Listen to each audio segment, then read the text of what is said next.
No terminal rodoviário do Tietê, meu marido comprou um café para mim. Beba tudo, querida, é uma viagem longa, disse ele, com a voz pingando afeto. Eu bebi e o mundo começou a ficar turvo. Enquanto ele me ajudava a subir no ônibus, sussurrou. Em 1 hora você nem vai se lembrar do seu próprio nome. Percebi que aquele era o fim. Mas de repente um homem apareceu, olhou-me fixamente e disse: Não pode ser. É você depois de todos esses anos? Meu Deus, você está tremendo. O que fizeram com você? Mas antes de continuar, diga-me nos comentários de onde você está ouvindo minha história. Estou morrendo de vontade de saber até onde ela está viajando. Acordei naquele sábado de manhã e encontrei Ricardo já fora da cama. Uma ocorrência rara. Meu marido, 33 anos de casamento, 33 anos acordando ao lado do mesmo homem. E ainda me surpreendia quando ele se levantava antes de mim. Bom dia, meu amor. Pronta para sua viagem? Minha mãe tinha acabado de receber alta do hospital em Campos do Jordão depois de uma pneumonia que quase a levou. Ricardo sugeriu que eu fosse visitá-la, passar alguns dias com ela. Carla, você merece um descanso. Eu realmente merecia. 3 boutiques para administrar, 20 funcionários para coordenar, fornecedores, clientes, contas. Às vezes eu esquecia como tinha chegado lá. De uma pequena barraca na feirinha da madrugada no Brás, até o pequeno império da moda que eu havia construído. Tudo em meu nome. As lojas, o apartamento nos Jardins, o carro. Ricardo tinha seu negócio de importação de vinhos, que em 33 anos nunca tinha dado lucro. Mas o casamento é assim, não é? Vocês carregam o peso juntos. Ou pelo menos era o que eu pensava. Tem certeza de que não quer ir de carro ou avião? Ele perguntou enquanto eu fazia as malas. Você estaria lá rapidinho. Meu estômago revirou só de pensar. Você sabe que eu tenho pavor de dirigir na serra, Ricardo. O ônibus está ótimo, são só algumas horas. Ele não insistiu, ele nunca insistia. Fiz uma mala pequena, eu ficaria apenas 3 dias, e coloquei algumas roupas confortáveis. Ricardo andava de um lado para o outro no apartamento, olhando o relógio a cada 5 minutos. O ônibus sai às 10. Carla, provavelmente devíamos ir. Acalme-se, ainda tenho tempo. O trânsito, meu amor, sábado de manhã na Marginal pode ser complicado. Ele estava agindo de forma estranha, ansioso, mas atribuí isso à preocupação com minha mãe. Enquanto eu me maquiavia no banheiro, meu celular tocou. Era Amanda, minha filha. Se fiz uma coisa certa nessa vida, foi criar aquela menina. 30 anos, advogada de direito de família, minha melhor amiga. Falávamos todos os dias, almoçávamos juntas toda semana. Ela era a única pessoa que realmente me conhecia. Oi mãe, tudo bem? Tudo ótimo, querida, só estou me arrumando para ir para Campos. Ah, é verdade, você vai ver a vovó. Mande um beijo para ela. Mandarei. Amanda fez uma pausa. Eu conhecia aquela pausa. Mãe, você está bem mesmo? Estou, querida, por quê? Não sei, tenho uma sensação estranha. Amanda sempre teve isso. Desde pequena ela podia sentir as coisas antes de acontecerem. E ela nunca gostou do pai. Quando tinha 16 anos, chegou em casa chorando. Disse que tinha visto o pai no shopping de mãos dadas com uma mulher. Recusei-me a acreditar. Briguei com ela, disse que ela estava inventando. Amanda nunca mais tocou no assunto, mas seu olhar mudou. Toda vez que olhava para Ricardo, havia algo diferente em seus olhos. Suspeita, raiva contida. Eu notei, mas fingi que não. É mais fácil ignorar os sinais do que encarar a verdade. Estou bem, querida, não se preocupe. Ok, mãe, me liga quando chegar lá. Ok, ligarei, te amo. Te amo também, mãe, muito. Desliguei com um aperto no peito. Terminei de me arrumar e encontrei Ricardo na sala, com minha mala na mão. Pronta? Pronta. Ele sorriu. Um sorriso estranho. Um sorriso que eu nunca tinha visto antes. Se eu soubesse o que me esperava naquela rodoviária, teria abraçado minha filha uma última vez. Teria dito a ela que ela estava certa sobre o pai o tempo todo. Mas eu não sabia. E assim fui para o terminal rodoviário do Tietê naquela manhã de sábado. Ricardo, o ônibus para Campos sai da plataforma superior. Eles mudaram de empresa, meu amor. Esta é melhor. Ônibus mais novos. Não questionei. Ricardo sempre cuidava dessas coisas. Famílias viajando, crianças com mochilas, idosos com sacolas de compras, o rugido dos motores, anúncios no sistema de som, pessoas correndo para não perder o ônibus. Sempre achei rodoviárias lugares tristes. Despedidas, saudades, distâncias. Ricardo estava carregando minha mala. Isso era estranho. Ele nunca carregava nada para mim. Em 33 anos, não conseguia me lembrar de uma única vez em que ele se ofereceu para carregar minhas coisas. Mas eu estava cansada demais para questionar, cansada demais para desconfiar. Ele estava suando, olhando para os lados a cada 2 segundos, como se procurasse alguém ou tivesse medo de ser visto. Você está bem, Ricardo? Estou bem, meu amor. É só o calor aqui dentro. Não estava quente. O terminal tinha ar-condicionado, mas deixei passar. Vou buscar um café para você, disse ele. Espere aqui. Ele saiu correndo antes que eu pudesse responder. Voltou 2 minutos depois com um copo de papel na mão. Aqui, para você não dormir na viagem. Peguei o café. Estava quente, com aquele aroma agradável. Tomei um gole. Tinha um gosto levemente amargo, diferente do habitual, mas atribuía ao café de rodoviária. Café de rodoviária nunca é bom. Tomei outro gole e mais outro. Ricardo me observava com uma intensidade estranha, como se esperasse algo. Vamos, meu amor. Seu ônibus está prestes a sair. Ele me conduziu até a plataforma. Minha cabeça começou a ficar estranha, leve, como se eu estivesse flutuando. Ricardo, estou me sentindo tonta. É o calor, meu amor. Vai melhorar assim que o ônibus pegar a estrada. Minhas pernas começaram a falhar. Tentei me apoiar nele e ele me segurou firme. Firme demais. Vamos, Carla, eu te ajudo a subir. Ele praticamente me carregou para dentro do ônibus. Minha visão estava tão turva que eu não conseguia ler nada. Nem o número do ônibus, nem o destino no letreiro eletrônico. O motorista olhou para nós de forma estranha, mas não disse nada. Ricardo mostrou-me a passagem. Quando ele comprou isso, eu não conseguia lembrar. Ele me levou para um assento no fundo. Eu mal conseguia manter os olhos abertos. O mundo girava. As vozes pareciam vir de muito longe. Ricardo se inclinou sobre mim. O rosto dele estava perto do meu, tão perto que eu podia sentir a respiração dele no meu ouvido.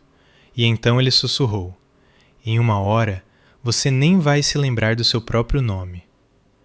Tentei gritar, levantar, fazer alguma coisa, mas meu corpo não obedecia. Era como se eu estivesse presa dentro de mim mesma, vendo tudo acontecer sem poder reagir. Ricardo se afastou, olhou para mim uma última vez com um sorriso que nunca esquecerei. Um sorriso de vitória, de alívio, de crueldade. Adeus, Carla. Ele desceu do ônibus sem olhar para trás. Com muito esforço, consegui virar a cabeça para o lado. Eu o vi pela janela, caminhando calmamente pelo terminal, como se nada tivesse acontecido, como se não tivesse acabado de destruir a vida da mulher com quem fora casado por 33 anos. O ônibus começou a se mover. Minha consciência estava escorregando. As imagens ficaram mais borradas, os sons mais distantes. Eu sabia que estava morrendo, não no sentido físico, mas de uma maneira pior. Eu estava sendo apagada. A última coisa em que pensei antes de quase perder a consciência foi em Amanda. Ela estava certa. Ela sempre esteve certa. E eu nunca pedi desculpas. O ônibus parou. Não sei quanto tempo havia passado. Minutos, horas. O tempo tinha perdido sentido. Eu estava num estado entre a consciência e o sono, entre a vida e a morte. Parada, descanso. Acho que foi isso que o motorista anunciou. Parada obrigatória para o motorista. Os passageiros começaram a se levantar. Tentei fazer o mesmo, mas meu corpo não obedecia. Minhas pernas tremiam, minha cabeça girava. O suor escorria pelo meu rosto. Uma mulher sentada na minha frente olhou para trás e gritou: "Essa mulher está passando mal! Alguém ajude!" Vozes, tantas vozes, pessoas correndo. Alguém tentou me levantar. Eu não conseguia falar. Não conseguia explicar o que estava acontecendo. Carregaram-me para fora do ônibus. O ar fresco bateu no meu rosto. Sentaram-me num banco do lado de fora do prédio da parada, um daqueles postos de estrada na Dutra. As pessoas se aglomeraram ao redor olhando com curiosidade, preocupação, medo. O motorista gritava: "Alguém chame o SAMU! Alguém chame uma ambulância!" Eu ia morrer ali. Foi o que pensei. Eu ia morrer em um posto de beira de estrada. Sem saber por que meu marido tinha feito isso comigo, sem poder me despedir da minha filha. E então ouvi uma voz. "Sou médico. O que aconteceu?" Uma voz masculina, firme, autoritária. A voz de alguém que sabia o que estava fazendo. Senti mãos no meu rosto, firmes, mas gentios. Alguém levantou minhas pálpebras, olhou nos meus olhos, ouviu revirando minha bolsa, procurando minha identidade. E então a voz mudou de profissional para chocada. "Carla! Carla Prado!" Tentei focar para ver quem estava falando. Um rosto borrado na minha frente. Um homem, cabelos grisalhos, olhos castanhos, familiar, tão familiar. "Paulo!" Minha voz saiu como um sussurro, mas ele ouviu. "Meu Deus, depois de todos esses anos, o que aconteceu com você?" Paulo. Paulo Ribeiro, o garoto tímido da nossa escola no bairro de Santo Amaro, 40 anos atrás. Ele era magro, usava óculos e sempre era alvo dos valentões. Um dia vi 3 deles encurralando no corredor, pegando seu lanche, empurrando-o contra a parede. Eu tinha 15 anos e uma língua afiada. Entrei no meio, chamei-os de todos os nomes possíveis, ameacei contar à diretora. Eles saíram rindo, mas nunca mais incomodaram Paulo. Ficamos amigos depois disso.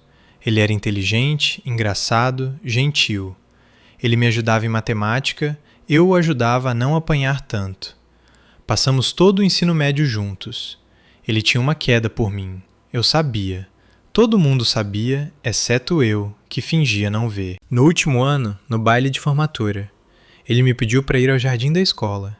Estava nervoso, gaguejando, suando. Começou a dizer algo, mas antes que pudesse terminar, Ricardo apareceu. Ricardo, o popular, o bonito, o cara com uma Opala legal. "Carla, vamos, eu te dou uma carona." Olhei para Paulo e disse: "Desculpa, Paulinho, a gente se fala depois." Não houve depois. Comecei a namorar Ricardo. Paulo foi fazer medicina em outro estado. Perdemos o contato. 40 anos. 40 anos sem ver aquele rosto. E agora ele estava ali na minha frente, olhando para mim com uma mistura de choque e preocupação. "Carla, fale comigo. Você tomou alguma coisa? Comeu alguma coisa?" Tentei responder. As palavras saíram emboladas. "Café. Ricardo, café." Paulo entendeu. Vi nos olhos dele. Ele captou instantaneamente. "Aquele desgraçado", murmurou ele e depois gritou: "Alguém chame o resgate agora. Digam que é envenenamento agudo." Ele me deitou no chão de lado. Posição de recuperação, acho que é assim que se chama. Monitorou minha respiração, impediu que eu desmaiasse completamente. "Carla, fique comigo. Olhe para mim." Eu tentei com toda a força que me restava, mas o mundo estava escurecendo. Ele queria me matar. "Eu sei, Carla, eu entendi, mas você não vai morrer, não enquanto eu estiver aqui." Sirenes. A ambulância chegando. Vozes de paramédicos. Paulo dando instruções com a autoridade de quem faz isso há décadas. Suspeita de envenenamento com sedativo amnésico, provavelmente um benzodiazepínico ou escopolamina. Lavagem gástrica urgente. Carvão ativado. Painel toxicológico completo. "O senhor é da família?" Paulo olhou para mim, para a mulher que ele amara há 40 anos e nunca esquecera. "Sou um amigo de 40 anos." Ele segurou minha mão enquanto me colocavam na maca. Não soltou por um segundo. A última coisa que vi antes de apagar foi o rosto dele. O menino que eu tinha salvado há 40 anos, agora me salvando de volta. Paulo me salvou 2 vezes naquela parada de estrada. Uma como médico e outra como um amigo que eu nunca deveria ter deixado ir. Abri os olhos para um teto branco. O cheiro de desinfetante, o bip das máquinas, luzes fluorescentes, um hospital. Eu estava viva. Por um momento não lembrei de nada, nem do café, nem da rodoviária, nem do sussurro de Ricardo no meu ouvido. Por um momento apenas existi sem passado, sem contexto, sem dor. E então tudo voltou como uma inundação. Como uma onda quebrando na praia, as memórias me atingiram com força total. O café amargo, as pernas bambas. Em uma hora você nem vai se lembrar do seu próprio nome. Eu lembrava de tudo. Virei a cabeça para o lado e vi Paulo. Ele estava sentado numa cadeira ao lado da minha cama, com olheiras profundas e a barba por fazer. Parecia que não dormia a noite toda. Carla! Ele se inclinou para frente, aliviado. Você acordou? Graças a Deus você acordou. Tentei falar, mas minha garganta estava seca. Paulo pegou um copo de água e me ajudou a beber.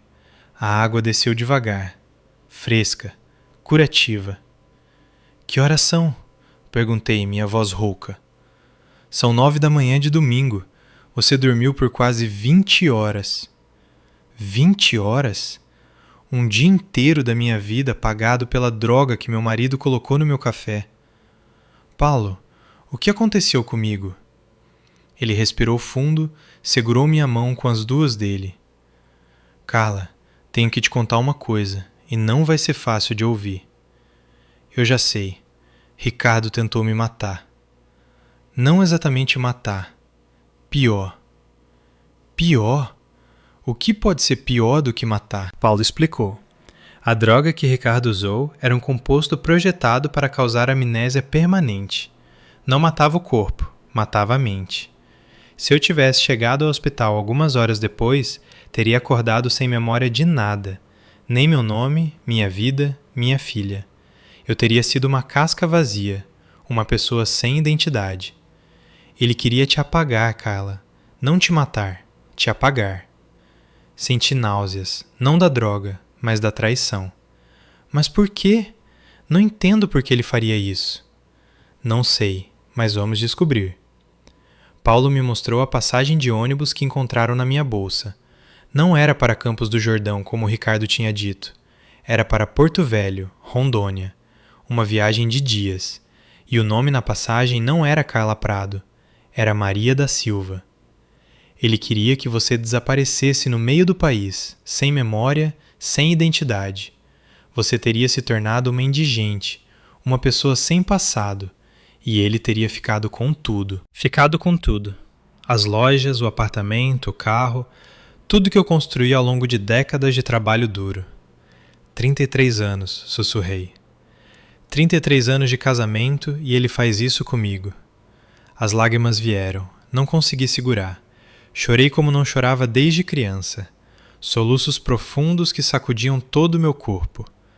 Paulo não disse nada, apenas segurou minha mão e me deixou chorar. Quando as lágrimas finalmente pararam, olhei para ele. O que eu faço agora, Paulo? Primeiro chamamos a polícia. Você tem uma amiga que é delegada, certo? Você mencionou quando estava semiconsciente. Sônia, delegada Sônia Meirelles. Fomos colegas de quarto na faculdade. Então ligue para ela, conte tudo e depois planejamos. Planejamos o quê? Paulo sorriu. Um sorriso triste, mas determinado. Sua vingança. Liguei para Sônia daquela cama de hospital, com Paulo ao meu lado. Sônia e eu fizemos faculdade juntas há mais de 30 anos. Ela foi para a polícia, eu para a moda, mas nunca perdemos o contato. Almoçávamos uma vez por mês, dividíamos uma garrafa de vinho nas festas de fim de ano, e eu sabia que podia contar com ela para qualquer coisa, inclusive prender meu marido. Carla, meu Deus, o que aconteceu? Você desaparece por um dia inteiro e agora me liga de um hospital no interior? Contei tudo a ela. O café, a rodoviária, o sussurro, o ônibus, Paulo me encontrando na parada. Sônia ouviu em silêncio. Eu conhecia aquele silêncio. Era o silêncio dela processando informações, montando um caso na cabeça. Carla, já vi muitos homens covardes nesse trabalho, disse ela quando terminei. Mas seu marido é um tipo especial de lixo. Sônia, preciso de ajuda. E você vai ter, vou cuidar dele. Você só precisa ficar viva e escondida. Ninguém pode saber que você está aqui. Ninguém pode saber que você se lembra de tudo. A única exceção será Amanda. Vou precisar dela para a parte legal. E confio nela tanto quanto confio em você. Entendido. E Sônia? O quê? Obrigada. 30 anos de amizade. Acha que eu ia te abandonar agora? Desliguei o telefone, sentindo pela primeira vez desde que acordei uma ponta de esperança. Paulo não tinha saído do meu lado. Ele cancelou o congresso de neurologia para o qual estava indo quando me encontrou. Paulo, você não precisa ficar aqui, já estou melhor. Eu sei que não preciso, mas eu quero. Ele olhou pela janela do quarto para o céu azul lá fora. Você me salvou uma vez, Carla. Na escola, quando aqueles caras iam me bater, você apareceu do nada e os enfrentou por mim. Eu lembrava. Claro que lembrava. Nunca esqueci daquilo. E eu não vou embora agora. Não desta vez. Segurei a mão dele e deixei o silêncio falar por nós. Naquela noite, deitada na cama do hospital, fiz uma promessa a mim mesma. Quando tudo isso acabasse, eu pediria perdão a Amanda. Diria a ela que ela estava certa o tempo todo. Seria a mãe que ela merecia. Se eu sobrevivesse. Sônia trabalhou rápido. Em 2 dias, ela montou um dossiê completo sobre a vida secreta do meu marido e o que encontrou foi pior do que eu poderia imaginar. O negócio de importação de vinhos tinha falido há 2 anos. Ricardo escondeu isso de mim, fingindo ir trabalhar todas as manhãs, quando na realidade passava o dia fazendo sabe-se lá o quê. Mas isso não era tudo. Ricardo tinha dívidas enormes. 5 milhões de reais com um agiota ligado ao crime organizado. Ele tinha investido no esquema de importação ilegal que deu errado e agora sua vida estava ameaçada. E para completar o quadro, ele tinha uma amante, Jéssica, 32 anos, personal trainer, loira platinada, unhas enormes, roupas justas. Sônia me mostrou as fotos, os dois no motel, de mãos dadas no shopping, jantando em restaurantes caros. Um caso de 2 anos. 2 anos de mentiras. As mensagens de texto entre eles são reveladoras, disse Sônia com a voz cheia de nojo. Ela leu algumas para mim. Jéssica perguntando quando Ricardo ia deixar a velha. Ricardo prometendo que tudo se resolveria em breve. Jéssica exigindo presentes, viagens, luxos que Ricardo pagava com o dinheiro que eu achava que ia para a empresa dele. Ela sabia das dívidas? Ela sabia e ficou com ele mesmo assim, achando que quando você desaparecesse, ela ficaria com tudo. Desaparecesse? Que palavra bonita para o que ele tentou fazer comigo. Sônia assentiu. Ela também conseguiu uma confissão do farmacêutico, que vendeu a droga a Ricardo. 50 mil reais por um composto que deveria me transformar num vegetal ambulante. Temos as imagens de segurança do terminal também, continuou ela. Ricardo colocando pó no café, te carregando para o ônibus, saindo sem olhar para trás. Está tudo gravado. Eu deveria estar chorando. Deveria estar destruída. Mas eu tinha chorado tanto nas últimas 48 horas que não tinha mais lágrimas. Só tinha raiva. Uma raiva fria e calculada que queimava no meu peito como uma brasa. Então, e agora? Perguntei. Sônia sorriu, um sorriso predatório. Agora esperamos. Ricardo entrou com uma petição na justiça para ter acesso às suas contas bancárias. Diz que você desapareceu e ele precisa do dinheiro para financiar as buscas. As buscas? Que irônico. A audiência em 5 dias e você vai aparecer lá viva, com sua memória e com todas essas provas. A cara dele não terá preço. Ele achou que era o crime perfeito, eu disse. Ele esqueceu que sua melhor amiga é delegada, Sônia completou. Rimos as duas. Um riso amargo, sem alegria, mas um riso mesmo assim. Era bom ter alguém do meu lado. Sônia foi embora naquela noite, prometendo voltar em 2 dias com mais informações. Paulo ficou comigo, como tinha feito desde o início. Você devia descansar, eu disse a ele. Você não dorme direito há 3 dias. Vou dormir quando você estiver segura. Olhei para ele, para o homem em que ele se tornara. Gentil, dedicado, leal. Tudo que Ricardo nunca fora. Ficamos em silêncio, mas era um silêncio bom. Um silêncio cheio de coisas não ditas que um dia seriam ditas. Na manhã seguinte, Sônia ligou com notícias urgentes. Carla, seu marido ligou para o hospital. Meu sangue gelou. Ele sabe que estou aqui? Não, ele estava ligando para hospitais ao longo da rota do ônibus, procurando uma mulher de 50 e poucos anos sem identidade. A recepcionista quase disse que você tinha dado entrada. Quase. Cheguei lá segundos antes. Coloquei você sob proteção policial. Nenhuma informação sobre você pode ser liberada para ninguém. Respirei aliviada, mas a paranoia se instalou. Sônia, e se ele descobrir? E se ele vier aqui terminar o serviço? Ele não vai. Tem 2 policiais na sua porta 24 horas por dia. Você está segura, Carla, eu prometo. Eu queria acreditar nela, precisava acreditar nela. Tem mais uma coisa, disse Sônia e o tom dela mudou, ficou mais hesitante. O que é? É sobre Gabriel. Gabriel, meu filho, 32 anos, trabalhava na empresa do pai, sempre pedindo dinheiro. O que tem o Gabriel? Carla, ele sabia da amante. Por 1 ano, o mundo parou. O quê?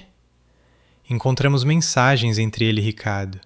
Gabriel sabia do caso com a Jéssica e não te contou. E agora, depois que você desapareceu, ele concordou em testemunhar a favor do pai no tribunal. Ele vai dizer que o casamento de vocês era perfeito. Eu não conseguia respirar, não conseguia pensar. Meu filho, meu próprio filho. E Amanda? Perguntei, minha voz falhando. Amanda está desesperadamente procurando por você. Ela esteve na delegacia 3 vezes nos últimos 2 dias. Ela sabe que tem algo errado. Claro que ela sabia. Amanda sempre sabia. Desliguei o telefone e olhei para o teto. Paulo estava ao meu lado, mas não disse nada. O que ele podia dizer? Ricardo quase me encontrou por segundos, mas a sorte mudou de lado, e meu filho, meu próprio filho, sabia de tudo e não me contou. Não consegui dormir naquela noite. Fiquei olhando para o teto, processando o que Sônia tinha me dito. Meu filho sabia. Por mais de 1 ano, Gabriel sabia que o pai tinha uma amante e escolheu não me contar. Por quê? Tentei lembrar dos meus 2 filhos crescendo. Tentei entender onde errei. Em que ponto as coisas deram tão terrivelmente errado? Gabriel sempre foi filho do pai. Desde pequeno, preferia Ricardo. Queria ir junto nas viagens de negócios. Ficava deslumbrado com os presentes caros que o pai trazia. Repetia as frases de Ricardo como se fossem o evangelho. Eu achava fofo. Um menino que admirava o pai. O que podia haver de errado nisso? Tudo. Tudo estava errado. Ricardo provavelmente levava Gabriel para reuniões que, na verdade, eram encontros com a amante. Dava dinheiro a ele para ficar quieto, para não fazer perguntas, para ser cúmplice. E Gabriel aceitou. Aceitou porque era mais fácil, porque o dinheiro era bom, porque ele nunca aprendeu a diferença entre certo e errado. A culpa era minha também. Eu estava ocupada demais construindo meu negócio, trabalhando demais para sustentar a família, enquanto Ricardo fingia ter uma empresa. Eu terceirizei a criação do meu filho para o homem errado. Mas Amanda era diferente. Amanda sempre foi diferente. Desde pequena, ela me seguia por toda parte. Quando abri minha primeira loja, uma minúscula barraca de roupas numa feira de bairro, Amanda tinha 8 anos e insistia em ir junto. Sentava num banquinho atrás do balcão, fazendo a lição de casa enquanto eu atendia as clientes, observando tudo com aqueles olhos grandes e curiosos. Mãe, por que aquela moça estava chorando? Perguntou ela uma vez, depois que uma cliente saiu enxugando as lágrimas. Porque o marido dela fez uma coisa muito feia, querida, e ela está triste. O que ele fez? Coisa de gente grande. Você vai entender quando for mais velha. Eu não quero entender. Eu quero ajudar ela. Aos 12 anos, Amanda começou a me ajudar com o estoque. Conferia as peças, organizava por tamanho, anotava o que faltava. Ela tinha um talento natural para números e uma memória impressionante.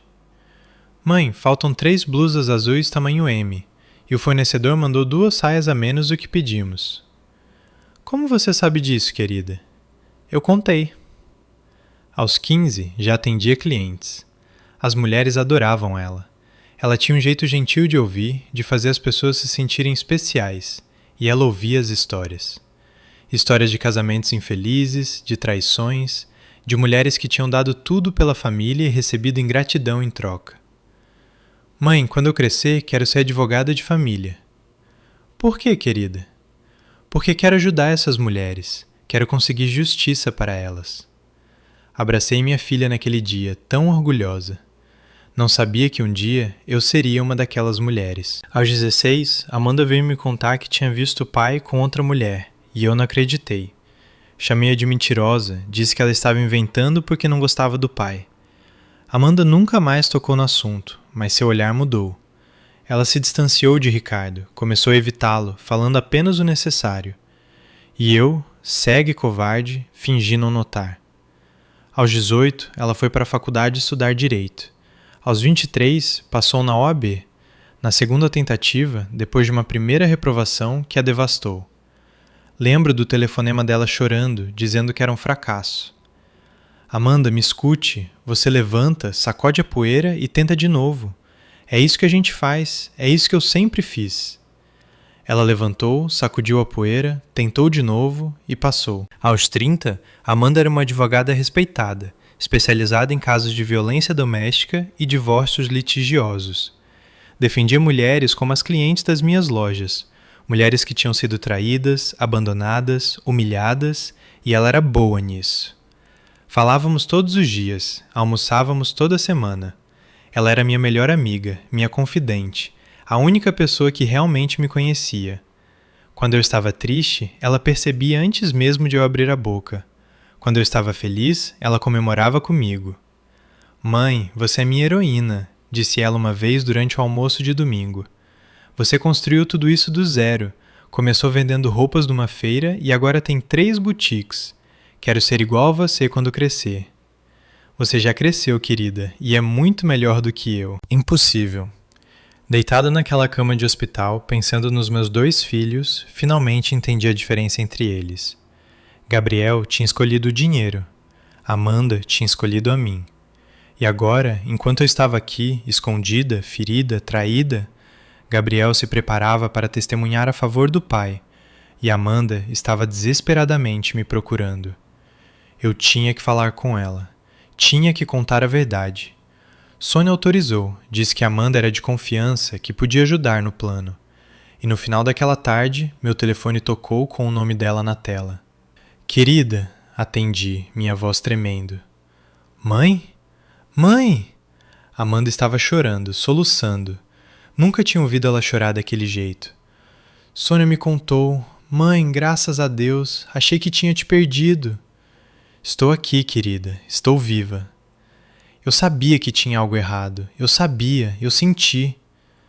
Mãe, quando você não atendeu o telefone, quando não mandou mensagem dizendo que tinha chegado, senti que algo estava terrivelmente errado. Eu devia ter te escutado, querida. 14 anos atrás, quando você viu ele no shopping. Silêncio. Amanda chorou mais forte. Você lembra disso? Nunca esqueci, Amanda. Só não quis acreditar. E sinto muito. Sinto muito por não ter ouvido, por ter te chamado de mentirosa, por ter escolhido ele em vez de você. Mãe, me perdoa. Me perdoa por não ter insistido mais. Te perdoar? Você me perdoa, querida. Você estava certo o tempo todo, e eu fui uma idiota. Você não foi idiota. Você confiou no seu marido. Não tem nada de errado nisso. Tinha tudo de errado, querida, e quase paguei com a minha vida. Amanda queria vir para o hospital na hora, pegar o carro e dirigir até onde eu estava, me abraçar, me proteger. Ainda não, querida. Sônia tem um plano, uma audiência em 5 dias. Preciso aparecer lá viva com todas as provas. Que audiência? Expliquei. Ricardo pedindo acesso às minhas contas, alegando que eu tinha desaparecido, bancando o marido preocupado. Eu estarei lá, disse Amanda, a voz mudando de chorosa para determinada. Serei sua advogada nessa audiência.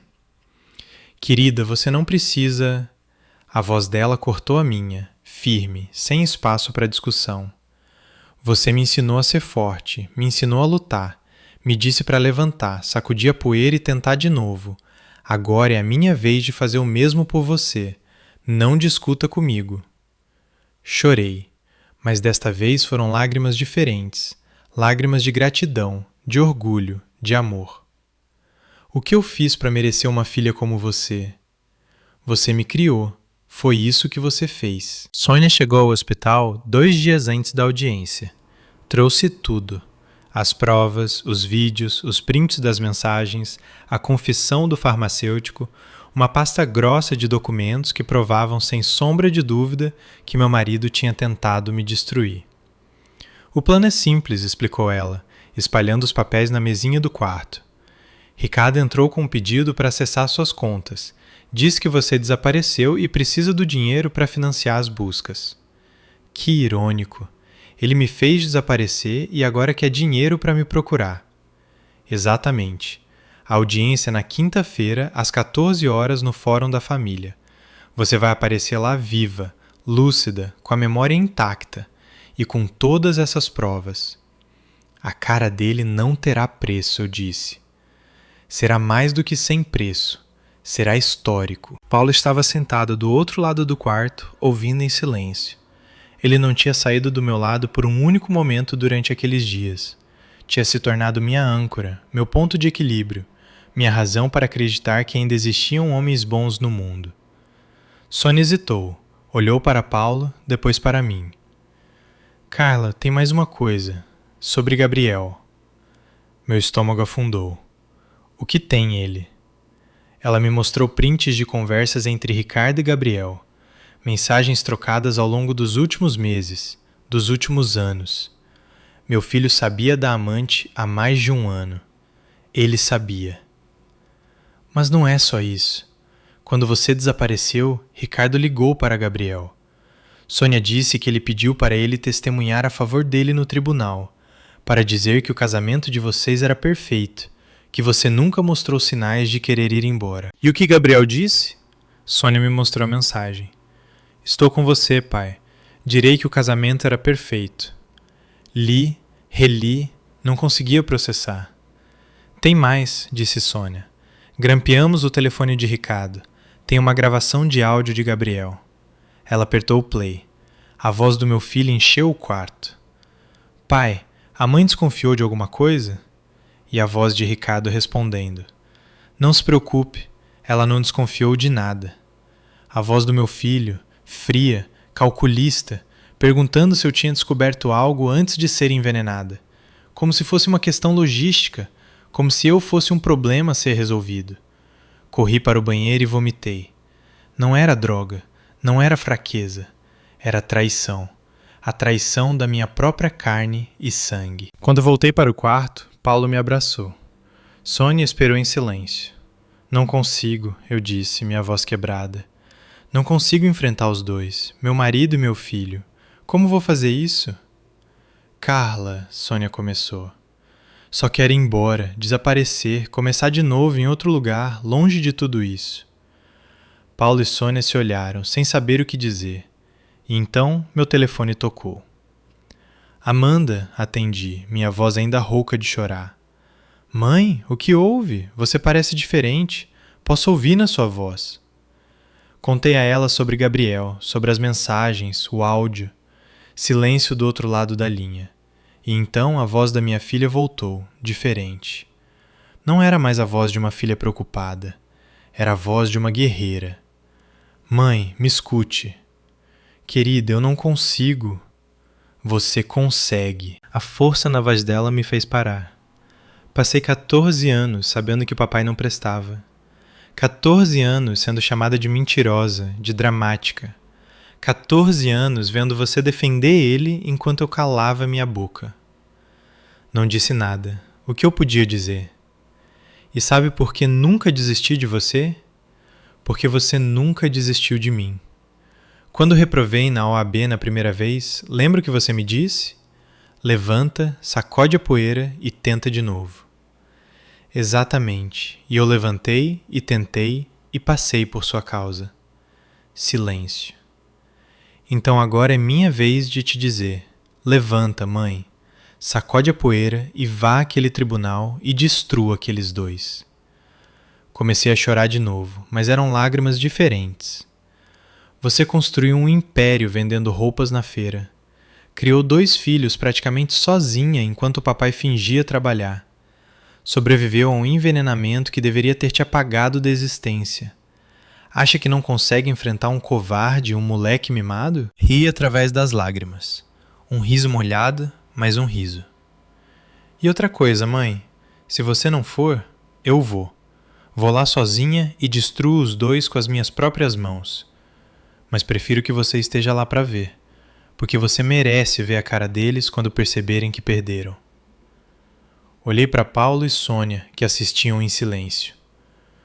Você é igualzinha a mim, sabe disso, eu disse a Amanda. Eu sei. Por isso você vai sair dessa cama e vai comigo. Respirei fundo, enxuguei as lágrimas, endureci a voz. Ok, querida, eu vou. Do outro lado da linha, quase pude ouvir o sorriso da minha filha. Essa é a minha mãe. 5 dias. 5 dias para enfrentar o homem que tentou me matar e o filho que me traiu. Mas eu não estava mais sozinha. Eu tinha Paulo, tinha Sônia e tinha Amanda. E isso era tudo o que eu precisava. Os 5 dias antes da audiência foram os mais longos da minha vida. Eu estava me recuperando lentamente. A droga tinha saído do meu sistema, mas os efeitos emocionais ainda estavam lá. Acordava no meio da noite suando frio, sonhando com Ricardo sussurrando no meu ouvido. Às vezes tinha flashbacks durante o dia. O gosto amargo do café, as pernas fracas, a sensação de perder o controle do meu próprio corpo. Paulo nunca saiu do meu lado. Dormia numa poltrona no quarto, acordava antes de mim, trazia café da lanchonete do hospital e sempre tomava o primeiro gole para me mostrar que era seguro. Você não precisa fazer isso, eu disse na 3ª vez que ele fez. Eu sei, mas quero que você se sinta segura. Conversamos por horas sobre o passado, o presente, o futuro. Descobri coisas sobre Paulo que nunca imaginei. Ele fora casado por 22 anos com uma mulher chamada Helena, uma oncologista que morreu de câncer há 3 anos. A vida é irônica, disse ele. Ela passou a carreira inteira tratando câncer nos outros e morreu de câncer. Você a amava muito. Ela era minha parceira, minha melhor amiga, minha outra metade. Quando ela morreu, achei que não ia conseguir continuar. Mas você continuou. Sempre continuamos, Carla. É o que fazemos. Contei a ele sobre meus anos de casamento com Ricardo, sobre as noites em que dormi sozinha enquanto ele trabalhava até tarde, sobre as vezes em que tive suspeitas, mas escolhi ignorar. Você nunca foi feliz com ele, foi? Perguntou Paula. Pensei por um momento. Eu tinha sido feliz? Achava que sim, mas acho que estava apenas acostumada. Acostumada à rotina, à companhia, à ideia de ter uma família. Felicidade real? Não tenho certeza se algum dia conheci. Sim, conheceu, disse Paula. Você me falou de Amanda, de como vocês são próximas, como ela é sua melhor amiga. Isso é felicidade, Carla. Isso é amor real. Ele estava certo. Amanda era minha felicidade. Sempre tinha sido. Na 4ª noite, enquanto eu tentava dormir, Paulo puxou a poltrona para mais perto da minha cama. Carla, posso te contar uma coisa? Claro. Lembra daquela noite, o baile de formatura no jardim da escola? Fechei os olhos e lembrei. Era junho de 1983, a última grande festa antes de todos irmos para a faculdade. O ginásio estava decorado com balões azuis e brancos, as cores da nossa escola. A música estava alta, as pessoas dançavam, adolescentes saboreando as últimas semanas antes de se tornarem adultos. Eu estava perto da mesa de ponche quando Paulo apareceu ao meu lado. Ele parecia diferente naquela noite. Tinha vestido uma camisa social, penteado o cabelo, até tirado os óculos. Carla, posso falar com você um segundo em particular? Olhei em volta. Meus amigos estavam na pista de dança, ninguém sentiria minha falta. Claro, Paulinho, o que foi? Ele me levou para o jardim da escola. Era uma noite quente, lua cheia iluminando tudo. Cheiro de dama da noite no ar, grilos cantando, a música do ginásio abafada pela distância. Paramos debaixo de uma árvore. Paulo estava tremendo. Carla, eu preciso te contar uma coisa. O que é? Você está bem? Estou. quer dizer, não estou. Quer dizer... Ele respirou fundo.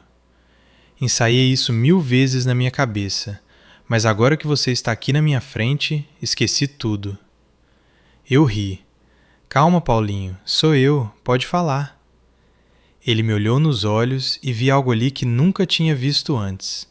Ou talvez tivesse visto e fingido não ver. Carla, somos amigos há 3 anos, e nesses 3 anos você foi a pessoa mais importante da minha vida. Você me defendeu quando ninguém mais defendeu. Me fez rir quando tudo que eu queria era chorar. Me fez acreditar que eu podia ser alguém. Meu coração começou a bater mais rápido. E eu não sei como dizer isso, mas... Ele deu um passo em minha direção. Eu podia sentir o calor dele, o nervosismo dele, o amor dele. Carla, A buzina de um carro cortou a noite. Nós dois nos viramos. Um Opala vermelho tinha parado na entrada da escola e encostado nele, sorrindo como se fosse dono do mundo, estava Ricardo. Carla, vamos, eu te dou uma carona. Ricardo, o popular, o bonito, o capitão do time de futebol, o cara que todas as meninas queriam e que por algum motivo tinha começado a me notar naquele mês. Olhei para Paulo, para meu amigo, para o garoto que estava prestes a me contar algo importante.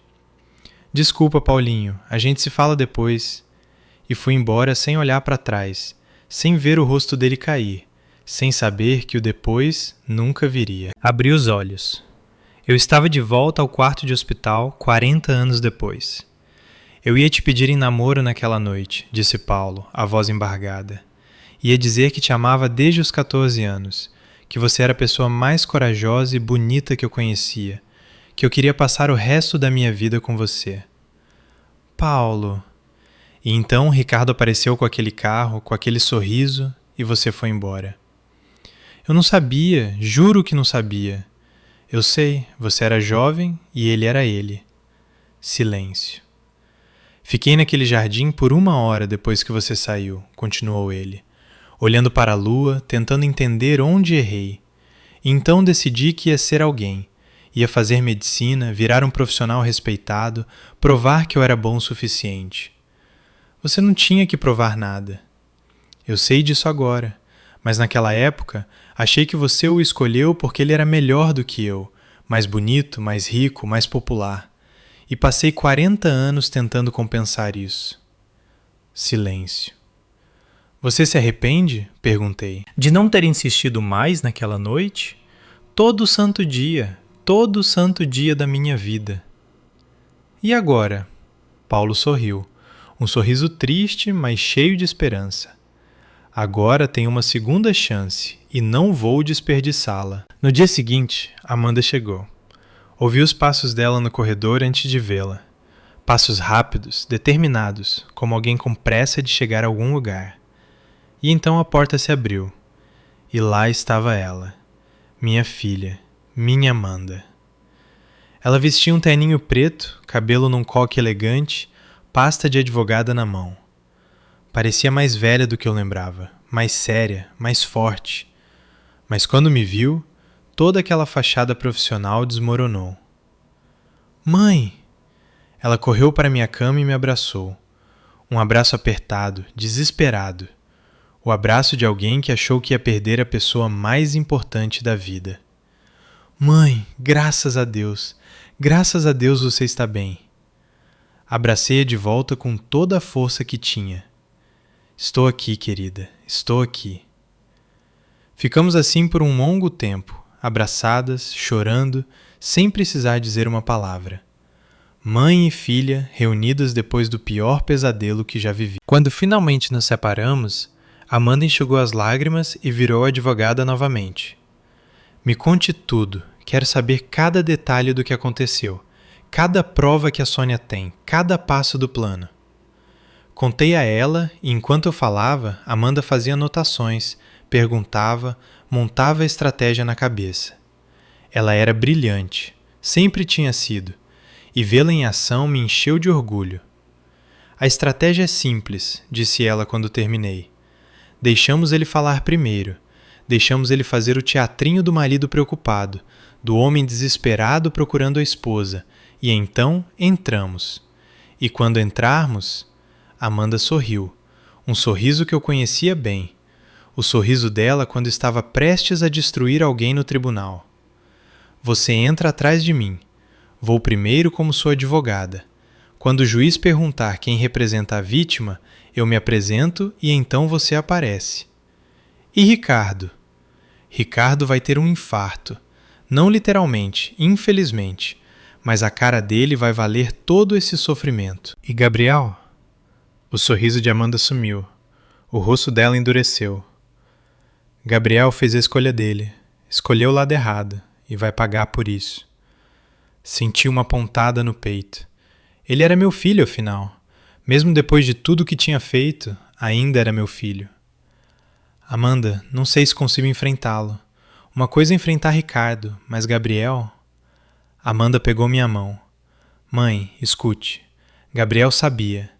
Ele sabia há mais de um ano que o papai tinha um caso. E não só não te contou, como concordou em testemunhar a favor dele, mentir para um juiz, te trair. Eu sei, mas... Não tem mais, mãe. Ele escolheu o dinheiro. Escolheu a mesada que o papai dava, o apartamento que o papai pagava, a vida de playboy que o papai financiava. Ele te vendeu por conforto. Fiquei em silêncio. E enquanto ele fazia isso, enquanto escolhia o papai em vez de você, sabe o que eu estava fazendo? O quê? Eu estava na delegacia 3 vezes em 2 dias implorando para a Sônia me deixar ajudar na investigação. Passando noites em claro tentando descobrir o que aconteceu com você. Chorando no banheiro do escritório porque achava que tinha perdido minha mãe. Os olhos de Amanda estavam cheios de lágrimas, mas a voz continuava firme. Eu sempre estive do seu lado, mãe. Sempre. Desde os 16 anos, quando tentei te contar sobre o papai e você não acreditou. Mesmo assim, nunca desisti. Nunca te abandonei, porque é isso que família de verdade faz. Abracei-a novamente. Minha filha, minha guerreira. Eu sei, querida, eu sei. E sinto muito. Sinto tanto por não ter acreditado em você, por ter escolhido ele tantas vezes. Você merecia uma mãe melhor. Tive a melhor mãe do mundo, disse Amanda. Você só estava cega, mas agora você pode ver, e vamos conseguir justiça juntas. Naquela noite, Amanda conheceu Paulo. Apresentei-os com um nervosismo que não sentia há anos. Amanda era minha filha, minha melhor amiga, a pessoa cuja opinião mais importava para mim. E Paulo era Paulo, o homem que estava me fazendo acreditar em segundas chances. Amanda olhou para ele por um longo momento, analisando, avaliando, procurando sinais de perigo, e então sorriu. Então, você é quem salvou minha mãe. Eu estava apenas no lugar certo na hora certa. Foi mais do que isso. Sônia me contou o que você fez. Cancelou seu congresso, ficou no hospital todos esses dias, cuidou dela como se ela fosse... Ela fez uma pausa. Como se ela fosse importante. Ela é importante, disse Paula. Sempre foi. Amanda olhou para mim. Vi nos olhos dela a mesma coisa que ela estava vendo nos de Paula. Mãe, eu gosto dele. Ela disse, direta como sempre. Ele olha para você do jeito certo. Do jeito certo? Do jeito que o papai nunca olhou. Não soube o que dizer, então não disse nada. Apenas sorri. Naquela noite, enquanto eu tentava dormir, Amanda entrou no meu quarto. Mãe, está acordada? Estou, querida. O que foi? Ela sentou na beirada da minha cama como fazia quando era pequena e tinha pesadelos. Quero te contar uma coisa sobre o Gabriel. Sentei-me preocupada. O quê? Há uns 6 meses encontrei ele num restaurante.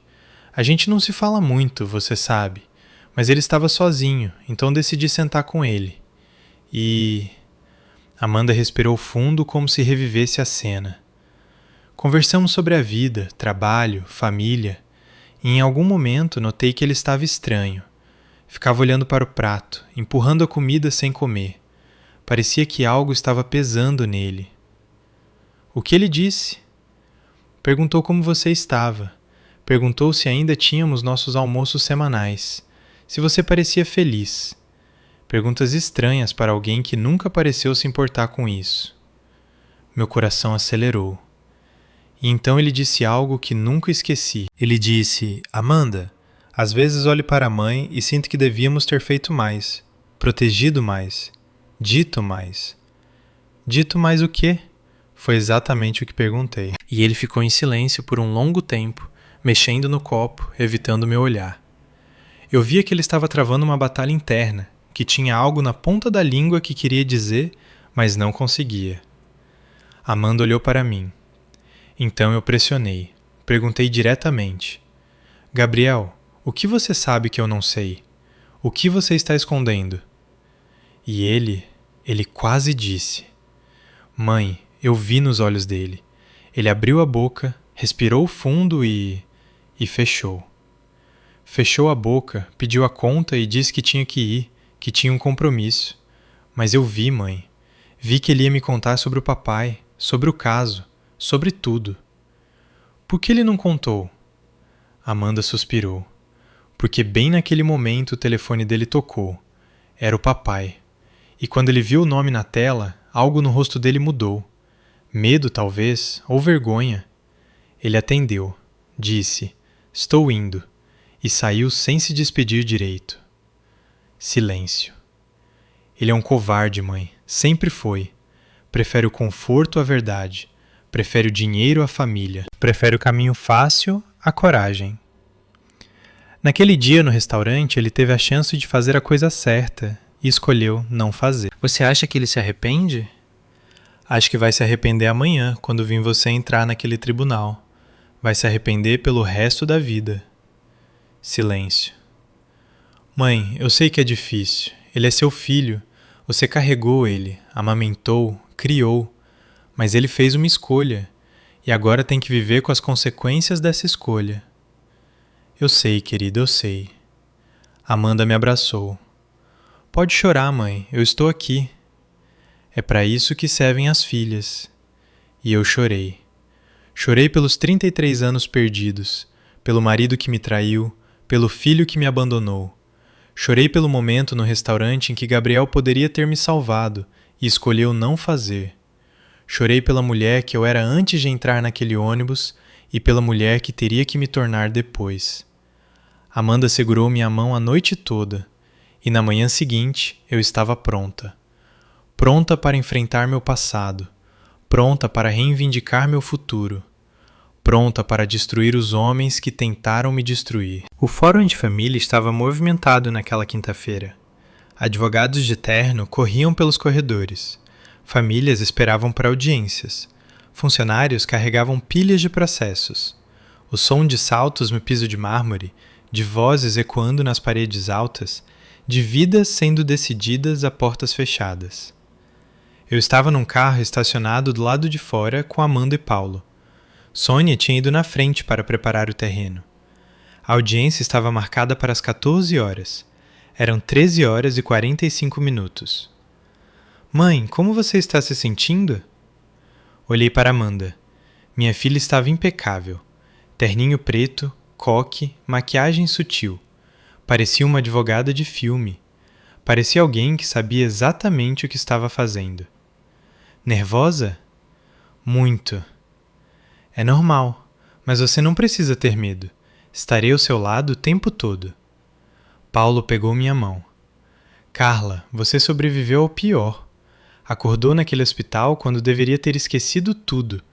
Você está aqui, viva, lúcida, pronta para lutar. Isso já é uma vitória.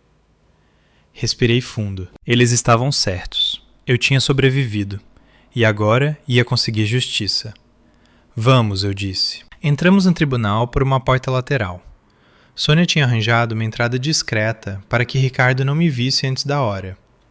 Subimos 2 lances de escada por um corredor vazio e paramos em frente a uma porta com o número 7. É aqui, disse Sônia, que nos esperava. A audiência já começou. Ricardo está lá dentro fazendo o teatrinho dele. Gabriel está lá também? Perguntei. Sentado bem ao lado do pai, pronto para testemunhar. Meu estômago apertou, mas engoliu o medo. Jéssica? Não sei. Ela não estava na lista de testemunhas. Tudo bem, vamos fazer isso. Amanda ajeitou o paletó, pegou a pasta e se posicionou na minha frente. Mãe, quando eu entrar, conte até 10 e depois me siga. Não olhe para Ricardo, não olhe para Gabriel. Olhe apenas para mim. Eu te guio. Entendido. E mãe? O quê? Amanda sorriu, um sorriso feroz. Aproveite cada segundo. Ela abriu a porta e entrou. Contei até 10. 1, 2, 3, 4, 5, 6, 7, 8, 9, 10. E entrei. A sala de audiência era menor do que imaginei. Uma mesa grande no centro, onde o juiz sentava. À esquerda, Ricardo e seu advogado. À direita, uma cadeira vazia, a cadeira da vítima. Gabriel estava sentado atrás do pai numa fileira de cadeiras para testemunhas. Quando entrei, o mundo parou. Ricardo estava no meio de uma frase. Dizia algo sobre como estava desesperado para encontrar a esposa, sobre como precisava do dinheiro para continuar as buscas. A voz dele era convincente, cheia de emoção fingida, e então ele me viu. A cor sumiu do rosto dele. Os olhos se arregalaram. A boca abriu e fechou sem emitir som. Parecia um peixe fora d'água, buscando ar. Carla! A voz dele saiu como um sussurro estrangulado. Não respondi. Não olhei para ele. Olhei para Amanda, exatamente como ela tinha dito. Amanda aproximou-se da mesa do juiz com a confiança de quem fazia isso há anos. Excelência, meu nome é Amanda Prado.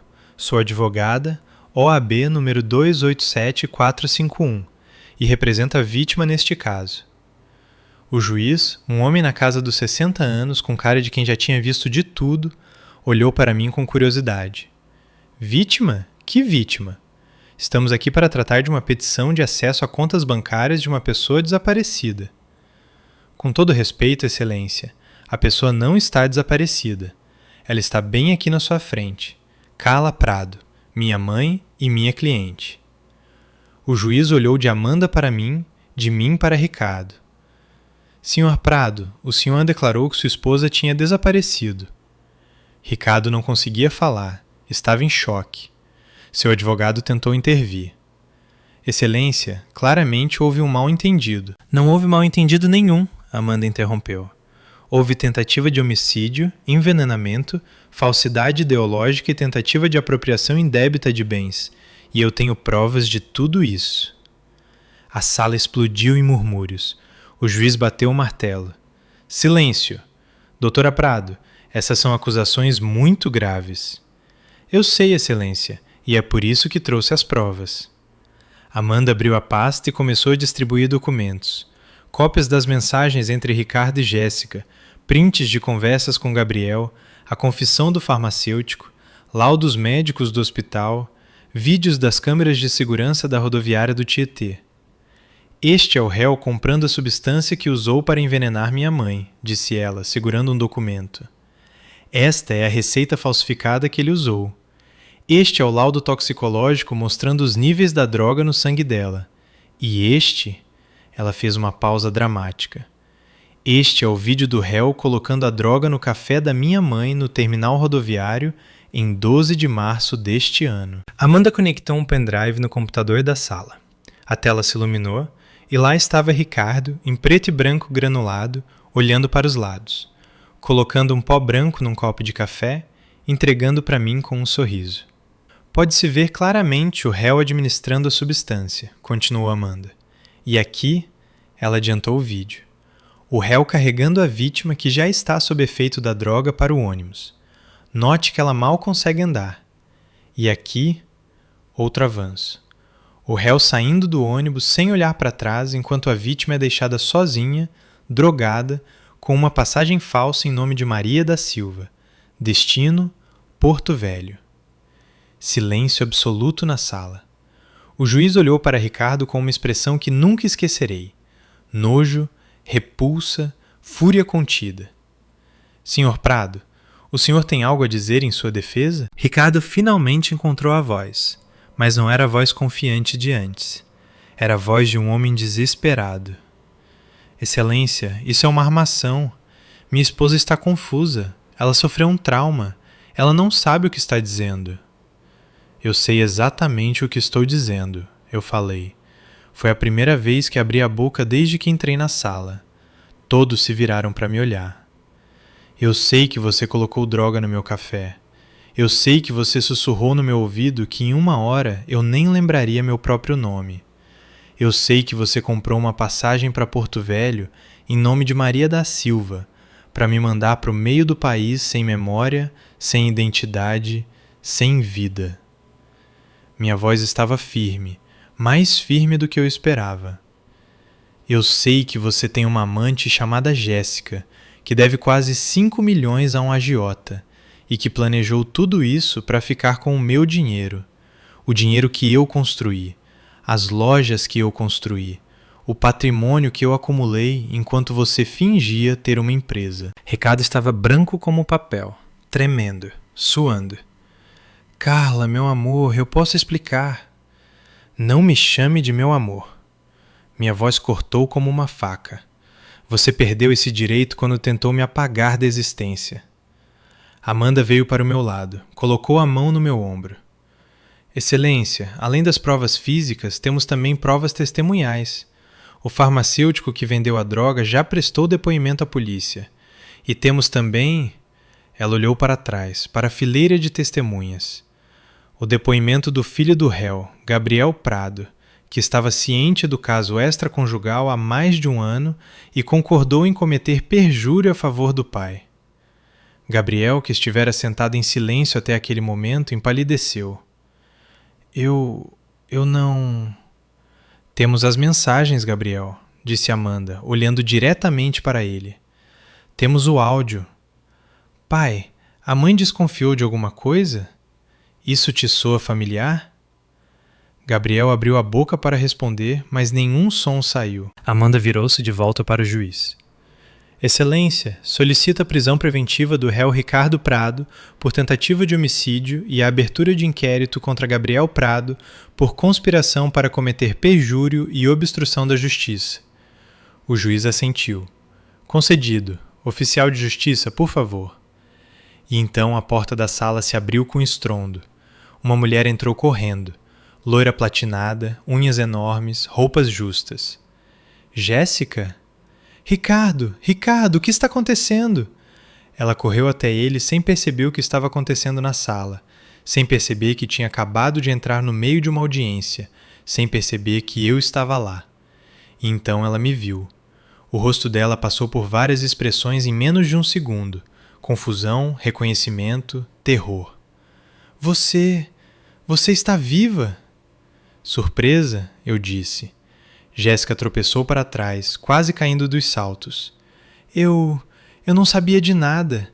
Ele me disse que vocês iam se separar. Prometeu que tudo ficaria bem. Ele prometeu muitas coisas, não prometeu? Disse Amanda. Prometeu que deixaria minha mãe. Prometeu que ficaria rico. Prometeu que vocês viveriam felizes para sempre. E você acreditou em tudo. Jéssica olhou para Ricardo desesperada. Ricardo, diga alguma coisa. Diga que isso não é verdade. Ricardo não respondeu. Estava olhando para o chão, derrotado. Ricardo! Calha a boca, Jéssica. Foi a primeira vez que ele gritou. A máscara tinha finalmente caído. Jéssica cambaleou como se tivesse levado um tapa. Você prometeu que ficaríamos juntos. Disse que ela desapareceria e poderíamos ser felizes. Eu mandei você calar a boca. Mas Jéssica estava em pânico. As palavras saíam dela sem filtro. Você disse que a droga faria ela esquecer tudo. Disse que ela acabaria como indigente em algum lugar e ninguém nunca saberia. Disse que o dinheiro seria nosso. Um silêncio mortal caiu sobre a sala. Jéssica tinha acabado de confessar na frente de um juiz que sabia de tudo. Sônia, que estava no fundo da sala, aproximou-se dela. Jéssica Almeida, você está presa como cúmplice de tentativa de homicídio. Você tem o direito de permanecer calada. Tudo o que disser poderá e será usado contra você no tribunal. Jéssica começou a gritar, chorar, lutar. Eu não fiz nada, foi tudo ele. Eu só queria ficar com ele. Enquanto os policiais a arrastavam para fora da sala, ela continuava gritando, rímel escorrendo pelo rosto, cabelo bagunçado, toda a fachada de femme fatale desmoronando em histeria. Observei-a sendo levada e então me virei para Ricardo. Então essa é a mulher por quem você tentou me matar? A mulher por quem jogou fora 33 anos de casamento? Dei um passo em direção a ele. Ela nem é tão bonita assim. Alguém na sala riu. Um riso abafado, nervoso. Ricardo ficou vermelho e então aconteceu. Ricardo caiu de joelhos no chão do tribunal, na frente do juiz, na frente dos advogados, na frente de todos. Ele desabou como um saco vazio, as pernas cedendo. Carla! A voz dele saiu estrangulada, desesperada. Carla, por favor, me perdoe. Eu errei, sei que errei, mas eu te amo, sempre te amei. Olhei para ele, para o homem que fora meu marido por 33 anos. O homem que colocara veneno no meu café e me mandara para o outro lado do país para morrer sem memória. E agora ali estava ele, de joelhos, chorando, implorando. Por favor, Carla, diga ao juiz que me perdoa. Diga que foi um mal-entendido. Podemos começar de novo, meu amor. Levante-se. Minha voz era fria como gelo. Carla, por favor. Levante-se. Ele se encolheu, ainda de joelhos, lágrimas escorrendo pelo rosto. Você quer que eu sinta pena de você? Perguntei. Você que planejou me apagar da existência? Você que ia ficar com tudo que eu construí enquanto eu vagava sem memória pelo meio do país? Quer pena? Silêncio. Passei 33 anos da minha vida com você. 33 anos trabalhando, construindo, sustentando esta família enquanto você fingia ter uma empresa. E você me pagou tentando me matar. Dei um passo para trás. Saia do chão, Ricardo. Levante-se e olhe para mim. Ele cambaleou até ficar de pé, os olhos inchados, o rosto molhado, toda a persona de homem confiante destruída. Agora você vai para a cadeia, e eu vou embora. E nunca, nunca mais quero ver a sua cara. Virei as costas para ele. Carla! Carla! Ele gritou atrás de mim, mas não olhei. Não me virei. Continuei olhando para frente enquanto Sônia se aproximava dele com as algemas. Ricardo Prado, o senhor está preso por tentativa de homicídio. Ouvi o clique das algemas. Ouvi ele sendo arrastado, ainda gritando meu nome, mas não olhei. Não dei a ele a satisfação. Sônia parou ao meu lado antes de levá-lo. Vou garantir pessoalmente que ele apodreça na cadeia, Carla. Eu sei que vai. Quando a porta se fechou atrás de Ricardo, virei-me para Gabriel. Meu filho estava sentado na mesma cadeira, paralisado. Ele não tinha se movido durante a cena com Jéssica, durante a prisão do pai. Estava em choque. Amanda parou ao meu lado. Gabriel, disse ela, a voz gelada, você tem algo a dizer? Ele olhou para mim, nos olhos da mãe que traíra.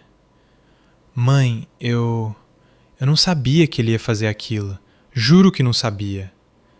Você sabia da amante, eu disse, há mais de um ano. Eu achei que não era da minha conta. Achei que vocês iam se resolver. E quando eu desapareci? Quando seu pai disse que eu tinha sumido, você não desconfiou de nada? Gabriel calou-se. Você concordou em mentir para o juiz, continuou Amanda. Ia dizer que o casamento dos nossos pais era perfeito. Ia ajudar o papai a roubar o dinheiro da mãe. Eu não ia, eu só... Você escolheu o lado errado, Gabriel. A voz de Amanda era afiada como navalha. Escolheu o dinheiro em vez da mãe. Parabéns. Espero que tenha valido a pena. Gabriel começou a chorar. Mãe, me perdoa. Por favor. Eu errei. Sei que errei. Olhei para meu filho. Para o homem que eu criara, amamentara, protegera. Para o homem que escolhera o pai criminoso em vez da mãe inocente. Não sei se posso te perdoar, Gabriel. Não agora. Talvez nunca. Mãe, vá para casa. Conversamos depois, se eu puder. Gabriel levantou-se, tropeçando, olhou para mim uma última vez com os olhos cheios de lágrimas e saiu da sala. Quando a porta se fechou, finalmente me permiti respirar. Amanda me abraçou. Você foi incrível, mãe. Incrível. Não teria conseguido sem você, querida. Teria sim, você consegue qualquer coisa. Paulo aproximou-se. Ele tinha ficado no fundo da sala durante toda a audiência, observando em silêncio. Carla, disse ele simplesmente. Olhei para ele, para o homem que me salvara numa parada de estrada, para o homem que ficara ao meu lado nos piores dias da minha vida, para o homem que me amara por 40 anos e nunca desistira. Acabou, eu disse. Finalmente acabou. Não, disse Paulo com um sorriso gentil. Não acabou. Está apenas começando. O ano e meio seguinte foi de reconstrução. Ricardo foi condenado a 18 anos de prisão por tentativa de homicídio, envenenamento e fraude. O juiz citou as circunstâncias agravantes, a premeditação, a crueldade do método, a tentativa de roubar o patrimônio da vítima e deu uma sentença exemplar. Jéssica pegou 4 anos como cúmplice. No julgamento dela, tentou bancar a vítima. Disse que Ricardo a manipulara, que ela não sabia de todo o plano. Mas as mensagens estavam lá, as provas estavam lá, e o júri não teve piedade. Soube depois que a vida dela desmoronou. Perdeu todos os alunos de personal. A academia onde trabalhava a demitiu. Seus seguidores no Instagram sumiram. Uma das minhas funcionárias me contou que a viu outro dia trabalhando como caixa num supermercado na Zona Leste. Cabelo preso, uniforme azul, sem maquiagem, irreconhecível. Dona Carla, a senhora não vai acreditar em quem eu vi passando compras ontem. Acreditei e não senti pena. Gabriel não foi preso. O Ministério Público determinou que ele não teve envolvimento direto no crime, apenas conhecimento prévio do caso. Mas a reputação dele foi destruída. A história saiu em todos os jornais. Filho sabia de plano do pai para envenenar mãe e não disse nada. Ele perdeu o emprego, os amigos, a namorada. Eu deveria sentir satisfação. A justiça tinha sido feita. Mas o que eu sentia era um enorme vazio. Mudei de volta para a cidade 2 semanas depois do julgamento. Retomei as rédeas das minhas boutiques, que tinham sido administradas pelas minhas gerentes na minha ausência. Elas fizeram um trabalho impecável. As vendas até aumentaram, mas eu precisava voltar. Precisava de normalidade. Paulo voltou para o consultório dele no interior. Falávamos por telefone todos os dias. Nos víamos nos finais de semana, mas ele tinha a vida dele e eu a minha. Estávamos construindo algo devagar, com cuidado, sem pressa. Esperei 40 anos, disse ele uma vez. Posso esperar mais um pouco? Amanda estava sempre por perto. Almoçávamos toda semana, como antes, mas agora era diferente. Não havia segredos entre nós. Agora eu sabia que ela sempre estivera certa, e ela sabia que eu finalmente vira a verdade. Mãe, você está feliz? Perguntou-me num desses almoços. Estou tentando, querida, um dia de cada vez. Paulo ajuda. Sorri. Ele ajuda muito. Amanda sorriu de volta. Que bom. Você merece alguém que te trate bem. E então, quase 2 anos depois do julgamento, Gabriel apareceu. Eu estava na loja conferindo uma remessa de inverno quando uma das minhas funcionárias veio me chamar. Dona Carla, tem um homem aqui querendo ver a senhora. Diz que é seu filho. Meu coração disparou. Não falava com Gabriel desde o dia no tribunal. Não atendia as ligações dele, não respondia as mensagens. Eu não estava pronta. Mas ele estava aqui, e eu tinha que enfrentar isso. Fui até a frente da loja. Gabriel estava parado na calçada do lado de fora. Parecia diferente, mais magro, mais cansado. Barba por fazer, roupa simples, nada do playboy que eu conhecia. Mãe, disse ele quando me viu. Gabriel. Ficamos em silêncio por um momento. O som da cidade ao nosso redor, carros passando, pessoas conversando, a vida normal continuando enquanto nos olhávamos. Posso entrar? Perguntou ele. O que você quer? Conversar, só conversar. Hesitei. Parte de mim queria mandá-lo embora. Parte de mim queria gritar com ele, dizer tudo o que tinha guardado durante todo esse tempo.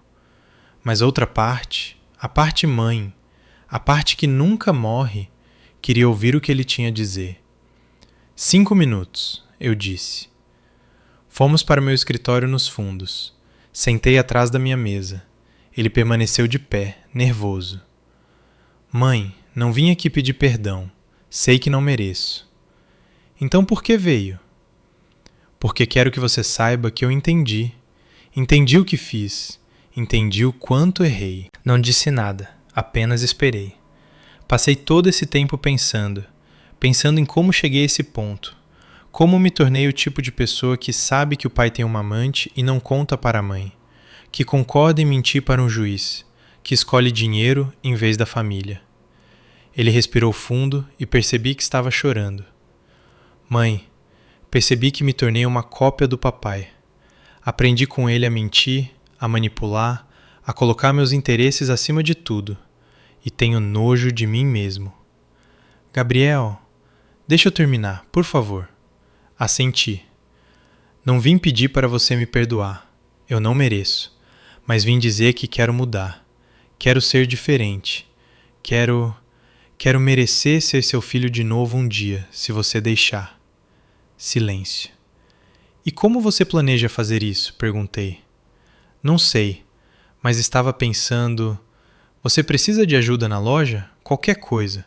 Carregar caixas, limpar o estoque, varrer o chão.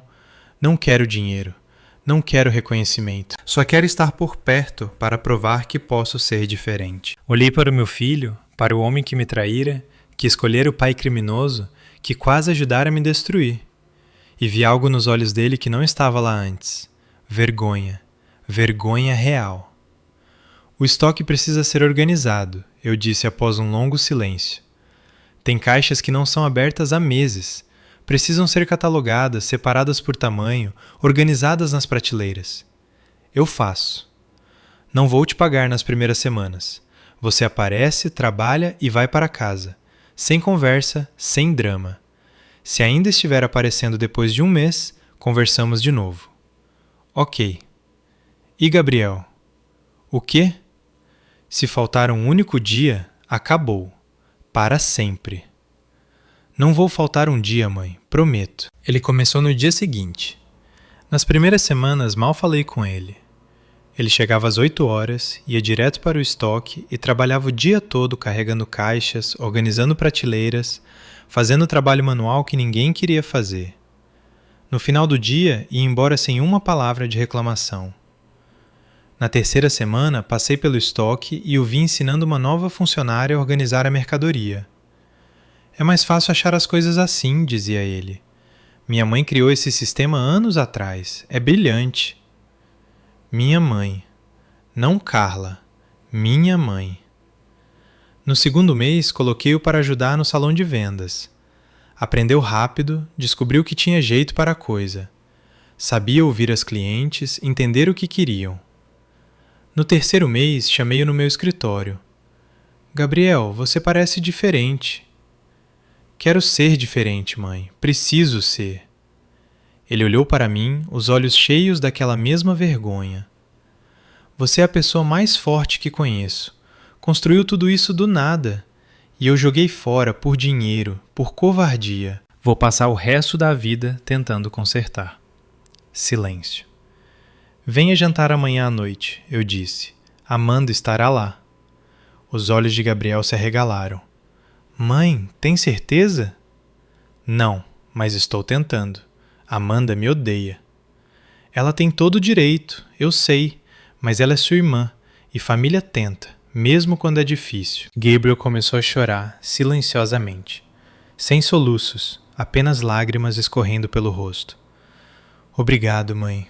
Obrigado. Não me agradeça ainda. Isso não significa que está tudo bem. Significa que estou tentando. Isso é diferente. Eu entendo. Ótimo. Agora volte ao trabalho.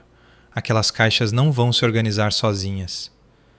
Ele riu através das lágrimas. Um riso molhado, quebrado, mas um riso. Sim, senhora. Observei-o sair do escritório. Meu filho, o filho que me traíra, o filho que estava tentando mudar. Não sabia se algum dia poderia perdoá-lo totalmente. Não sabia se algum dia voltaríamos a ser o que éramos antes, se é que algum dia fomos algo real. Mas eu estava tentando, e ele também. E às vezes tentar é tudo o que se pode fazer. O jantar foi numa sexta-feira. Fiquei nervosa o dia todo.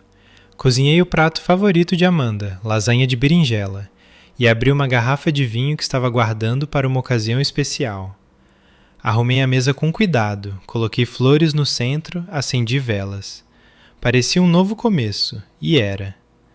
Amanda chegou primeiro, estava linda como sempre, mas eu via a tensão no rosto dela. Ela sabia que Gabriel estaria lá, e ela não tinha perdoado. Mãe, tem certeza disso? Não, mas tenho que tentar. Ele não merece. Talvez não, mas preciso saber se ele pode mudar. E você precisa também. Amanda não respondeu. Apenas sentou no sofá, braços cruzados, expressão fechada. Paulo chegou logo depois. Tinha dirigido do interior só para esse jantar, só para estar ao meu lado. Quando entrou, Amanda levantou e o abraçou. Boa noite, Paulo. Obrigada por estar aqui. Não perderia por nada neste mundo. E então a campainha tocou. Gabriel. Fui abrir a porta. Ele estava no corredor segurando uma garrafa de vinho e um buquê de flores. Parecia um adolescente no primeiro encontro, nervoso, desajeitado, tentando impressionar. Mãe! Entre, Gabriel! Ele entrou, olhou ao redor do apartamento, o apartamento onde crescera, onde passara a infância e a adolescência, e então viu Amanda. Eles se encararam por um longo momento. Irmão e irmã, o traidor e a leal, o que escolheu o pai e a que escolheu a mãe. Amanda, disse Gabriel. Gabriel. A voz dela era glacial, sem emoção, sem perdão. Eu sei que você me odeia, e tem razão também. Fui um covarde, um traidor. Pare, Amanda cortou.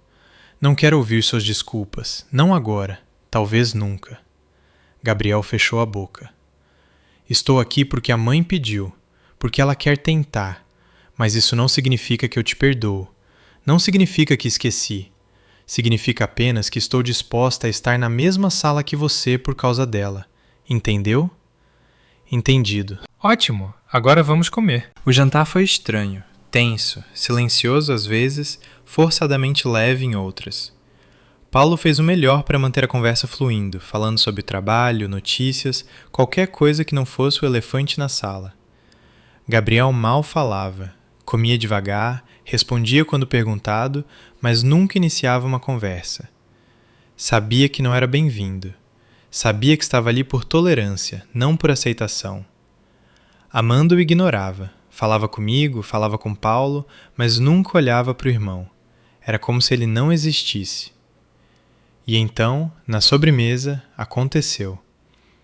Eu tinha feito pudim de leite, outra receita de família, tradição de décadas. Coloquei os pratos na mesa e sentei. Antes de comermos, eu disse, quero fazer um brinde. Todos olharam para mim. Há pouco mais de 2 anos, eu estava num ônibus para lugar nenhum, drogada pelo homem que achava que me amava. Eu deveria acordar sem memória, sem identidade, sem vida. Mas acordei e estou aqui. Minha voz tremia, mas continuei. Perdi muito nesses anos. Perdi 33 anos de um casamento que descobri ser uma mentira. Perdi a imagem que tinha do meu filho. Perdi minha inocência, minha ingenuidade, a crença de que as pessoas que amamos nunca vão nos machucar. As lágrimas começaram a escorrer pelo meu rosto. Mas ganhei outras coisas. Ganhei a certeza de que minha filha é a pessoa mais leal e corajosa que conheço. Olhei para Amanda. Ela estava chorando também. Ganhei uma segunda chance com um homem que me ama há 40 anos e nunca desistiu de mim. Olhei para Paulo. Ele sorriu, olhos brilhando. E ganhei a esperança de que as pessoas podem mudar, de que erros não precisam ser finais, de que família, mesmo quando quebrada, pode tentar se reconstruir. Olhei para Gabriel. Ele chorava silenciosamente, olhos fixos no prato. Então, Este é meu brinde à família. A família que escolhemos, não apenas a que nascemos. A família que fica ao nosso lado mesmo quando não merecemos. A família que tenta, mesmo quando tentar parece impossível. Levantei minha taça. A família. Amanda levantou a taça. A mãe, a mulher mais forte que conheço. A mulher que me ensinou a lutar, a nunca desistir, a levantar e sacudir a poeira. Tenho orgulho de ser sua filha todos os dias, todas as horas, todos os momentos. Ela olhou para mim com todo o amor do mundo nos olhos. Você é minha heroína, mãe. Sempre foi, sempre será. Paulo levantou a taça. A Carla, a mulher que amei a vida toda e nunca tive coragem de dizer. A mulher que salvou um menino tímido há 40 anos e mudou a vida dele para sempre. A mulher que amarei até o último dia da minha existência. Ele pegou minha mão. Esperei 40 anos por você, Carla, e valeu cada segundo. Gabriel hesitou. Olhou para a taça na mão, para o líquido vermelho brilhando à luz das velas, e então se levantou. Eu não mereço fazer um brinde. Não mereço estar aqui. Não mereço a mãe que tenho, a irmã que tenho, a família que quase destruí.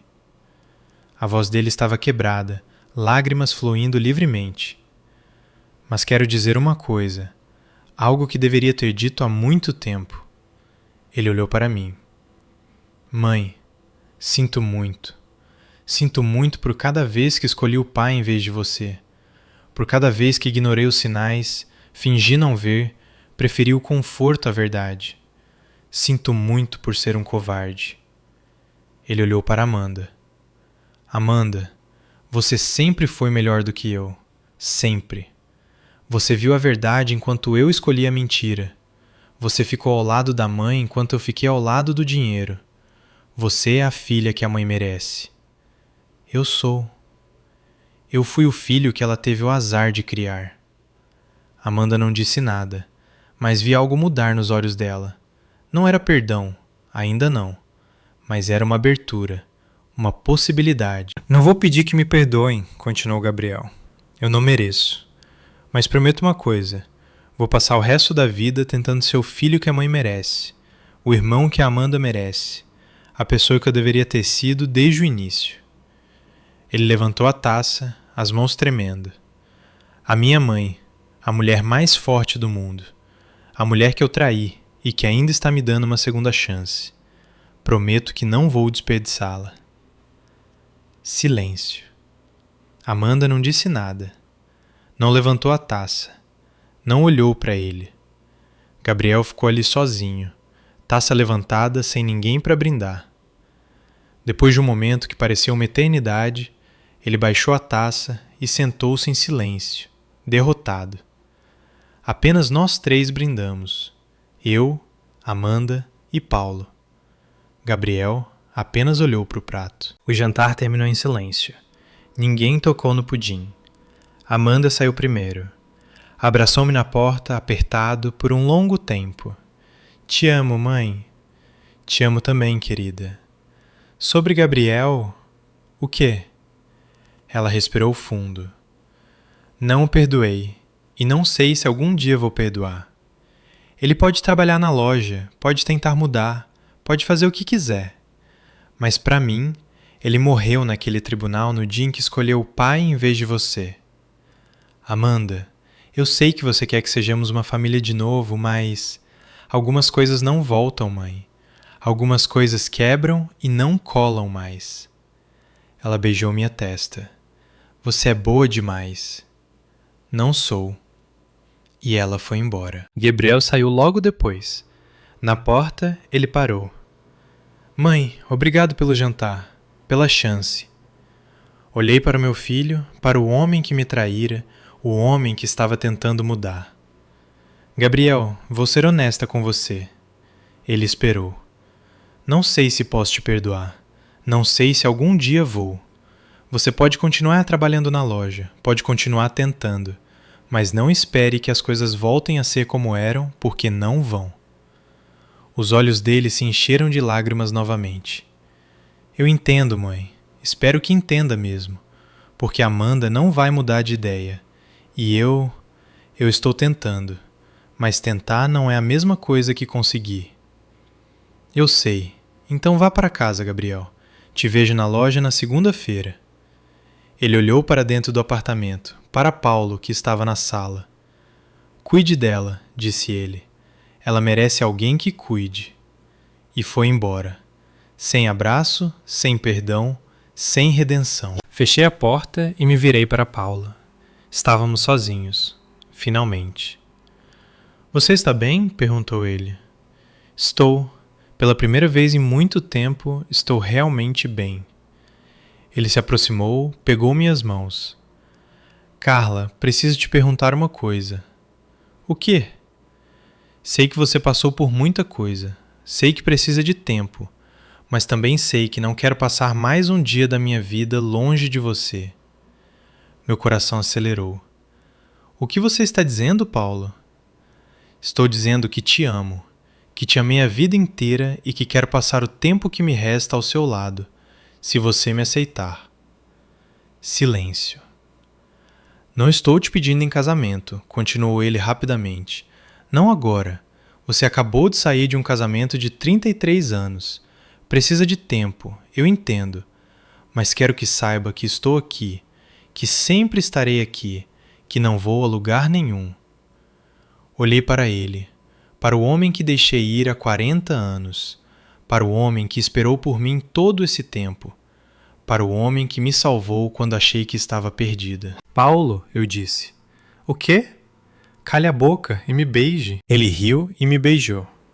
Um beijo esperado há 40 anos. Um beijo de segundas chances. Um beijo de novos começos.